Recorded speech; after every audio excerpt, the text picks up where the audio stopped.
দাপট দেখান, অহংকার করেন, মানুষকে ছোট মনে করেন, আল্লাহ তাআলা শুধু একটা ডায়রিয়া দিয়ে দিবেন। বেশি না, 1 ঘন্টার ভিতরে 10-15 বার আল্লাহ তাআলা বাথরুমে আনাবেন, নেওয়া করবেন, বাস। এরপর বিছানার সাথে ফিট হয়ে পড়ে যাবেন, মানুষ হাত ধরে উঠাতে পারবে না। ঠিক না ঠিক? তো এই মানুষ আবার অহংকার করা কিভাবে সাজে? ভাইরা আমার, একটা জিনিস খেয়াল করেন তো, মাথা থেকে পা পর্যন্ত আমাদের শরীরে যতগুলো ছিদ্র আছে, যতগুলো কি আছে, ছিদ্র আছে, একেবারে মাথা থেকে হিসে শুরু করেন, চোখ, এই চোখ দিয়া যে মাঝে মধ্যে বাহির হয়, কি বলেন, মেশকো আম্বর বাইর হয়, কি বাইর হয়, কেতর বাইর হয়, ঠিক না? ঘুম থেকে উঠেন, চোখ দিয়ে ময়লা বাইর হয় না? নাক দিয়ে কি বাইর হয়, কি বাইর হয় বলেন? নাক দিয়া খুব দামি মূল্যবান কোনো জিনিস বাইর হয়, ময়লা বাইর হয় না? কান দিয়া একটা একটা করে মিলান, কান দিয়া কি বাইর হয়? না পবিত্র জিনিস, যার তোলা অনেক দামি, এরকম কিছু ময়লা বাইর হয় না? কান দিয়া কেতর বের হয় না? আহা, মুখ দিয়া কি বাইর হয়? থুতু, শ্লেষা, কপ, দুর্গন্ধ, ময়লা, বমি, এসব মুখ দিয়ে বের হয়, ঠিক না ঠিক? এরপর আস্তে আস্তে নিচের দিকে যান, শরীরে যত ছিদ্র আছে একটা একটা করে মিলান, নাভি দিয়ে কি বাইর হয়? ময়লা। পেশাবের রাস্তা দিয়ে কি বাইর হয়? আর ময়লার রাস্তা দিয়ে তো ময়লাই বাইর হয়। ভাইরা আমার, মাথা থেকে পা পর্যন্ত পুরা শরীরের যতগুলো ছিদ্র আছে, আল্লাহু আকবার, প্রতিটা ছিদ্র দিয়ে শুধু ময়লা আর ময়লা বের হচ্ছে। একটা বেলুনের মধ্যে বা একটা প্লাস্টিকের কোনো পলিথিন ইত্যাদির মধ্যে যদি শুধু ময়লা দিয়ে পরিপূর্ণ করেন, 20টা, 30টা, 40টা, 50টা ছিদ্র যদি করেন, সবগুলো দিয়ে কি বাইর হবে? সবগুলো দিয়ে কি বাইর হবে? তাহলে একটা বেলুন যদি ময়লা দিয়ে পরিপূর্ণ হয়, ওইটাকে যত ছিদ্র করবে সবগুলো দিয়ে ময়লা বাইর হয়, তাহলে আমার পুরো শরীরের ভিতরে এরকম ময়লা ভরা যতগুলো ছিদ্র আছে সবগুলো দিয়ে শুধু ময়লা বের হচ্ছে। ওই ময়লা ভর্তি বেলুন আর আমার ভিতরে পার্থক্য নাই। আমার অহংকার করা, বড়াই করা, গর্ব করা, বড়ত্ব দেখানো, অহমিকা করা, নিজেকে কিছু একটা বানানো, এটা মূর্খতা, মিথ্যা, মিথ্যা, মিথ্যা। অতএব অহংকার মানুষকে সাজে না। এই জন্য আল্লাহ রাব্বুল আলামিন হাদিসে কুদসিতে বলেছেন, আল কিবরিয়া উরিদাই, অহংকার হলো আমার চাদর। মান্নাজাআনি, যে ব্যক্তি আমার চাদর নিয়ে টানাটানি করবে, তাকে আল্লাহ রাব্বুল আলামিন উচিত শিক্ষা দিবেন, তাকে আল্লাহ তাআলা জাহান্নামে দিবেন, ছেড়ে ফেলবেন। অহংকার মানুষকে সাজে না। আল্লাহ তাআলা আমাকে আপনাকে বিনয়ী হওয়ার তৌফিক দান করুন। এটা অন্তরের গুণ। এটা কোষের গুণ ভাই? এটা অন্তরের গুণ, বিনয়ী হওয়া। আর অন্তরের পাপ, অন্তরের অপরাধ, চুরি ডাকাতি অপরাধ তো বহু শুনছেন। অহংকার করা এটা যে একটা অপরাধ, এটা যে কবিরা গুনাহ, আমরা অনেকে জানিও না। নামাজি মানুষ অহংকার করে কি করে না? দাঁড়িয়ালা মানুষ অহংকার করে না? হুজুর মানুষ অহংকার করে না? আলেম মানুষ অহংকার করে না? রাজনৈতিক নেতা সাহেব অহংকার করে না? পয়সাওয়ালা সাহেব অহংকার করে না? অনেক সময় গরিব মানুষ অহংকার করে, আছে না নাই? গরিব অহংকার করে না? অশিক্ষিত মানুষ অহংকার করে না? তারও যথেষ্ট অহংকার আছে। প্রতিটা মানুষের ভিতরে এই রোগ আছে। আমাদের চেষ্টা হবে জান্নাতে যেতে হলে, ভালো মানুষ হতে হলে, নেককার হতে হলে নিজের এই অন্তর থেকে এই পাপটা দূর করতে হবে। আপনি চুরি করেন না, ডাকাতি করেন না, মদ পান করেন না, মানুষ হত্যা করেন না, জেনা করেন না, নামাজ তরক করেন না, আলহামদুলিল্লাহ আপনি শত শত প্রকাশ্য গুনাহ থেকে বাঁচেন, আপনি অনেক দূর আগায় গেছেন জান্নাতে যাওয়ার পথে। কিন্তু আপনার কলবের দিকে একটু তাকান, দেখবেন আপনার অন্তর দিয়ে আপনি বহু গুনাহ করছেন, আপনি টেরও পাচ্ছেন না। আল্লাহ তাআলা আমাদের অন্তরগুলোকে পরিচ্ছন্ন করার তৌফিক দান করুন। তাহলে অন্তর দ্বারা যে পাপগুলো হয়, এর ভিতরে একটা হলো অহংকার। আরেকটা পাপ আছে অন্তরের, সেটা হলো আল্লাহর রহমতের আশা ছেড়ে দেওয়া, নিরাশ হয়ে যাওয়া, আশা ছেড়ে দেওয়া। না, আমার আর হবে না, আমার রক্ষা হবে না, আমার দ্বারা কিচ্ছু হবে না, না আমার এই বিপদ দূর হবে না, না আমি এখানে শেষ হয়ে যাব। অর্থাৎ আল্লাহ যে সবকিছু করতে পারে না, আমার সব শেষ হলেও যে আবার শুরু হতে পারে, আল্লাহর কাছে অসম্ভব বলতে কিছু নাই।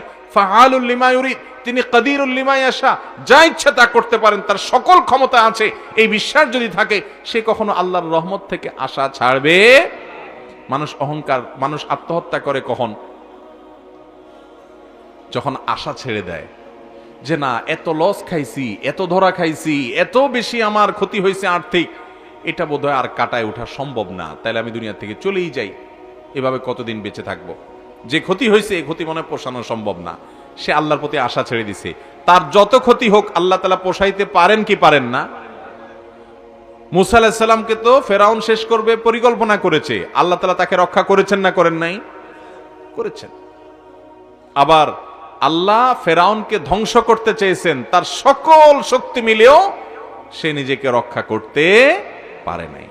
তাহলে ইমানদার আল্লাহর উপর এরকম ভরসা থাকবে যে আল্লাহর সাহায্য শেষ মুহূর্তেও আসতে পারে, আমি আশা ছাড়বো না। তাহলে এটা হলো অন্তরের পাপ, যে তার অন্তর থেকে আশা ছেড়ে দিছে, নিরাশ হয়ে গেছে, না এগুলো আর হবে না। অনেকে বুঝাইতে গেলে, ধরেন আপনার বিপদ হয়েছে, আরেকজন আপনার বুঝাচ্ছে আল্লাহ ভরসা, বলে যে আরে রাখতো। এই যে আল্লাহর প্রতি আশা ছেড়ে দিছে, অন্তরের দ্বারা করা কবিরা গুনাহ, এটা কুফরি পর্যন্ত চলে যেতে পারে। অন্তর দ্বারা যে গুনাহগুলো মানুষ করে তার ভিতরে একটা ডেঞ্জারাস গুনাহ, ভয়ঙ্কর একটা পাপ হলো হাসাদ, হিংসা। আসেনি আপনাদের মধ্যে? আমাদের মধ্যে আছে ভাই। এটা আছে যে এটা বুঝার জন্য একটা মিটার আছে, হিংসা মাপার একটা কি আছে, মিটার আছে। বলবো মিটারটা হলো, এটা টাকা দিয়ে কিনতে হবে না, খুব সহজ একটা মিটার। এই মিটারটা আপনার ভার্চুয়াল মিটারের মতো, এটা আপনার কোনো ডিভাইস না যে কিনে মাপতে হবে। মিটারটা হলো কারোর উন্নতি দেখলে, কারোর কোনো ভালো কিছু দেখলে আপনার অন্তরের ভিতরে পিন পিন করে জ্বলে কিনা একটু খেয়াল করবেন। বুঝেন না আমার কথা? আপনি একটা দোকানদার, আপনার পাশের দোকানদারের দোকানে কাস্টমার একটার পর একটা ঢুকতেছে, বাইর হচ্ছে, ব্যাগ ভর্তি মালামাল নিয়ে বের হচ্ছে, আপনার দোকানে শুধু মাছি আসে আর আপনি তাড়ান বসে বসে। তো এই দৃশ্য দেখার পর তার দোকানে আবার এর মধ্যে আরেকটা কাস্টমার এসে ঢুকছে, দেখলেন ভেতরে জলে কিনা দেখেন। যদি জলে, তাহলে বুঝলেন যে আপনার মিটারে ধরা পড়ছে, রাডারে ধরা পড়ছে, আপনার ভিতরে হাসাদ বা হিংসা। আরেকজনের ভালো দেখলে জলে। আপনার পাশের বাসার ছেলেটা জিপিএ 5 পাইছে, এই খবরটা আপনাকে কেউ দিছে, শোনার সাথে সাথে যদি দেখেন আপনার মনটা হঠাৎ করে খারাপ হয়ে গেছে, তাহলে বুঝবেন আপনার ভিতরে হিংসার রোগটা আছে। আপনি একজন হুজুর, আরেক হুজুরের আলোচনা মানুষ প্রশংসা করে, বলছে অমুক হুজুরের আলোচনা থেকে আমার অনেক উপকার হয়েছে, এটা শোনার পরে আপনি হুজুর, আমি হুজুরের মধ্যে যদি খারাপ লাগা কাজ করে, এর ওয়াজ শুনে কেন সে এত ভালো বলবে, যদি আমার ভিতরে খারাপ লাগা কাজ করে, তাহলে বুঝতে হবে ভিতরে কি আছে, হিংসা আছে। কি রাডারে ধরা পড়তেছে আস্তে আস্তে? ভাইরা আমার, হিংসা এমন একটা অপরাধ, এমন একটা পাপ, এটাকে আমরা অপরাধ মনেই করি না। ওই যে বললাম না, আপনি চুরি করার অপরাধ জানেন, সেজন্য আপনি এটা থেকে বাঁচার চেষ্টা করেন। আপনি ডাকাতি করাকে অপরাধ জানেন, এই জন্য এটা করেন না। কিন্তু হিংসা যে অপরাধ, এটা যে পাপ, এটা আমরা জানি না। অন্তর দ্বারায় এই পাপটা আমরা করি। অথচ একজন ইমানদার, তার মানসিকতা কি হবে? আল্লাহ তাআলা পাশের দোকানদার ভাইয়ের দোকানে এত কাস্টমার দিছেন, আলহামদুলিল্লাহ, আরো দেখ আল্লাহ তাআলা, আল্লাহর কাছে তো কাস্টমারের অভাব নাই, আল্লাহ তাকে আরো দেন, তার দেওয়াতে আমার কোনো দুঃখ নাই, তার আরো বিক্রি হোক, আমারটাও হোক, আল্লাহ আমাকেও কিছু দিয়েন। এটা হলো ইমানদারের চিন্তা। কিন্তু দেয় নাই আল্লাহ আমারে, আজকের দিন আমার বেচা কিনা হয় নাই, কোনো কারণে পুরো ব্যবসাটাই আমার ঠিক মতো উঠাতে পারলাম না, শেষ পর্যন্ত ধরাই খেয়ে গেলাম ব্যবসাতে। তারপরে আমার ইমানদার হিসাবে চিন্তা থাকবে, আল্লাহ আমাকে এদিক থেকে দেয় নাই, আমি যদি সবর করি তো এর বিনিময়ে আমি জান্নাতটা পাবো, তাহলে এটা আমার লস প্রজেক্ট হলো না, লাভের প্রজেক্ট হলো। ইমানদার এভাবে চিন্তা করবে। পাশের বাসার ছেলেটা ভালো রেজাল্ট করছে, জিপিএ 5 পাইছে, আলহামদুলিল্লাহ, অমুক কলেজে চান্স পাইছে, অমুক ভার্সিটিতে চান্স পাইছে, আলহামদুলিল্লাহ, আমার ছেলেটার এখনো খবর আসে নাই, হাব্বা ভালো না। তো আমি ওই পাশের বাসার ছেলেটার খবর শোনার সাথে সাথে মন থেকে বলবো কি, আলহামদুলিল্লাহ, আল্লাহ তাআলা ওই ছেলেটাকে দিছে, আরো দেখ আল্লাহ, আরো দেখ। ওকে আল্লাহ না দিলে আমার তো কোনো লাভ নাই, আল্লাহ ওকে দেখ, ওকে দিলে তো আমার কোনো ক্ষতি নাই। যে আল্লাহ ওকে দিতে পারে, আমার ছেলেকে দিতে পারে কি পারে না? অতএব ইমানদারের চিন্তা হবে, আল্লাহ তাকে দিছেন, খুশি হয়েছি, আলহামদুলিল্লাহ, বাবা বেঁচে থাকো, আল্লাহ তোমারে বড় করুক। আর মনে মনে বলেন, আল্লাহ আমার ছেলেটাকেও দিয়েন। যদি আল্লাহ আপনি না দেন, আমার কোনো অভিযোগ নেই, আল্লাহ আপনি আরেক দিক দিয়ে দিবেন, একদিক থেকে না দিলে আরেক দিক থেকে দিবেন। অনেক ছেলে মেয়ে খুব ভালো রেজাল্ট করে, কিন্তু কাজের কাজ কিছু করতে পারে না, চাকরি ভালো পায় না। আবার অনেকে দেখা যায় পড়ালেখা এত ভালো রেজাল্ট করে না, কিন্তু ব্যবসা করে চাকরি করে বড় কিছু হয়ে যায়, আছে না নাই? তো আল্লাহ আমার ছেলেকে অন্য দিক দিয়ে দিবেন। ইমানদার এভাবে চিন্তা করবে। ভাইরা আমার, অন্তর দিয়ে এই হিংসা নামক অপরাধটা আমরা অহরহ করছি, এটা সমস্ত আমলগুলোকে ধ্বংস করে দেয়, শেষ করে দেয়। ইমানদারের মন হবে উদার, বড় মনের হবে, ছোট লোক হবে না যে মানুষের অকল্যাণ চাইবে। আল্লাহ সবাইকে দেখ। ভাইরা আমার, হিংসার মানে বুঝেন?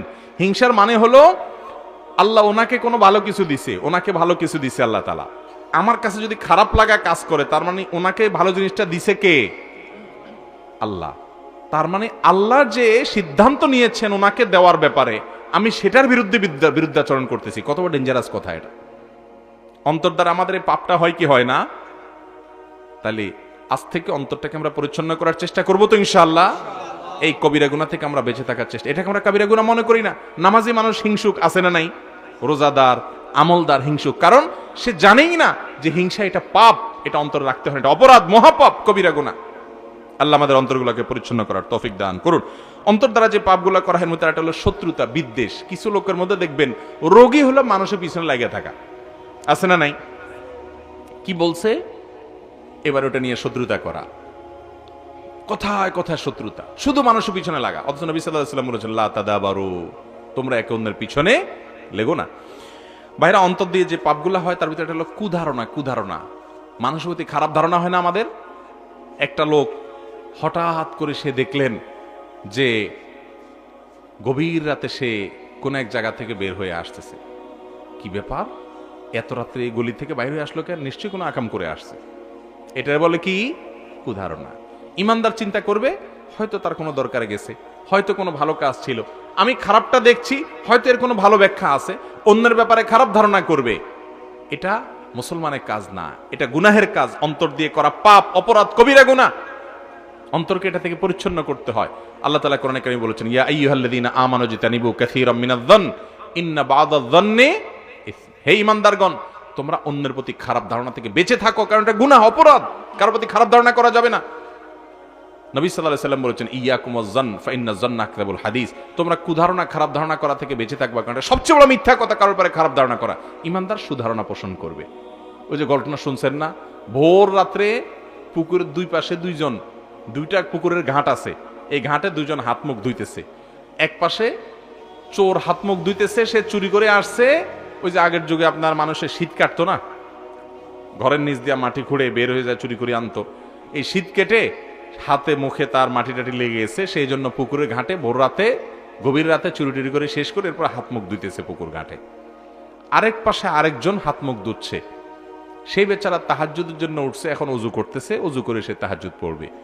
তো যে তাহাজ্জুদ গুজার, সে চিন্তা করতেছে মাশাআল্লাহ আমাদের এলাকায় আরো তাহাজ্জুদ গুজার মানুষ আসে দেখা যাচ্ছে, ওই যে ওই পাশে এক ভাই হাত মুখ ধুইতেছে। আর চোর যে, সে চিন্তা করতেছে হায়রে হায়রে, আমি মনে করছি এলাকায় আমি একলাই চোর, দেখি আরেকটাও আছে ওই পাশে।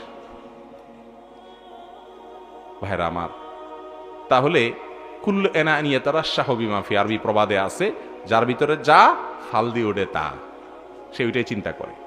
যে ভালো মানুষ, যার অন্তরটা ভালো, সে সবাইকে নিয়ে ভালো চিন্তাটা করে। খারাপ দেখলেও বলে না আমি ভুল দেখছি, মনে হয় এর কোনো ভালো ব্যাখ্যা থাকতে পারে। হ্যাঁ, একেবারে প্রকাশ্য পাপ দেখলে সেখানে তার খারাপ ধারণা কিছু না, উনি তো দেখতেইছে ডাইরেক্ট। অতএব অন্তর দিয়ে যে পাপগুলো হয় ভিতরে একটা হলো মানুষ প্রতি কুধারণা করা, আছে না নাই? ঘরে ঘরে আছে, ঘরে ঘরে, মহিলাদের মধ্যেও আছে, পুরুষদের মধ্যেও আছে। ভাইরা আমার, অন্তর দিয়ে যে পাপগুলো হয় ভিতরে একটা হলো শাহওয়াত, দুনিয়ার মোহ। এটা অন্তরের ভিতরে টানে, শুধু পয়সা, দুনিয়া, খাই খাই খাই খাই আরো চাই, এই মানসিকতা। অন্তর দিয়ে যে পাপগুলো হয় ভিতরে একটা হলো গাফলত, অন্তরে আল্লাহ স্মরণ না থাকা, এটা একটা বড় পাপ। অন্তরে আল্লাহ স্মরণ একেবারে নাই, সব স্মরণ আছে, শুধু আল্লাহর কথা মনে হয় না। অন্তর দিয়ে যে পাপগুলো হয় তার মধ্যে থেকে আরেকটা হলো আরেকজনের ক্ষতি চাওয়া, কল্যাণ চাওয়া। এরকম অন্তর দিয়ে অনেক পাপ আমরা করি। আল্লাহ তাআলা সেজন্য বলেছেন, আবার আসুন সেই প্রথম আয়াতে চলে যাই, ওয়াদারু যাহিরাল ইসমি ওয়া বাতিনা, শুধু চুরি, ডাকাতি, মিথ্যা, বেনামাজি হওয়া এবং মদ খাওয়া, সুদ খাওয়া, ঘুষ খাওয়া, এসব পাপ ছাড়লে হবে না, এগুলা তো ছাড়বাই। এর পাশাপাশি ওয়াদারু যাহিরাল ইসমি ওয়া বাতিনা, যে পাপগুলা ভেতরে ভেতরে হয়, অপ্রকাশ্যে হয়, গোপনে হয়, অন্তরে হয়, মানুষ দেখে না, তুমিও দেখো না, দেখার মতো না, ওই পাপগুলা থেকেও বেঁচে থাকতে হবে। এই সব পাপ থেকে বাঁচতে হবে। ওয়াজারু যাহিরাল ইসমি ওয়া বাতিনা, বাহিরটাকেও ভালো করতে হবে, ভেতরটাকেও ভালো করতে হবে ইনশাআল্লাহ। ভাইরা আমার, তাহলে আজকে আমরা অন্তরের কিছু ভালো কাজের কথা জানলাম, অন্তরের কিছু আমলের কথা জানলাম, আবার অন্তরের কিছু পাপের কথাও জানলাম। আল্লাহ রাব্বুল আলামিনের কাছে আসুন আমরা অন্তরের গভীর থেকে দোয়া করি, ও আরশে আজিমের মালিক ও আসমান জমিনের মালিক, ও জান্নাত জাহান্নামের মালিক, ও মুহাম্মদ সাল্লাল্লাহু আলাইহি সাল্লামের মালিক, ও সকল নবী রাসূলের মালিক, ও কাবার মালিক, ও সকল সৃষ্টি জগতের মালিক, ও কিয়ামতের দিবসের মালিক, আপনি আমাদের সবার অন্তরগুলোকে ভালো আমল দিয়ে পরিপূর্ণ করে দিন। আল্লাহ, আমরা সবাই ভালো মানুষ হলে, সবাই মুত্তাকি পরহেজগার হলে, আমাদের অন্তরগুলো ভালো হয়ে গেলে আপনার কোনো ক্ষতি হবে না। আল্লাহ, আমাদের অন্তরগুলোতে যত পাপ আছে, যত অপরাধ আছে, যত নোংরামি আছে, যত ভোগ আছে, আল্লাহ এই সবগুলো থেকে আমাদের অন্তরগুলোকে আপনি পরিচ্ছন্ন করে দেন। আল্লাহ, এই অন্তর নিয়ে যেন আমরা দুনিয়া থেকে যেতে পারি, সে তৌফিক আমাদের সবাইকে দান করেন। জাযাকুমুল্লাহু খায়রা ওয়া আখিরু দাওয়ানা আলহামদুলিল্লাহি রাব্বিল আলামিন।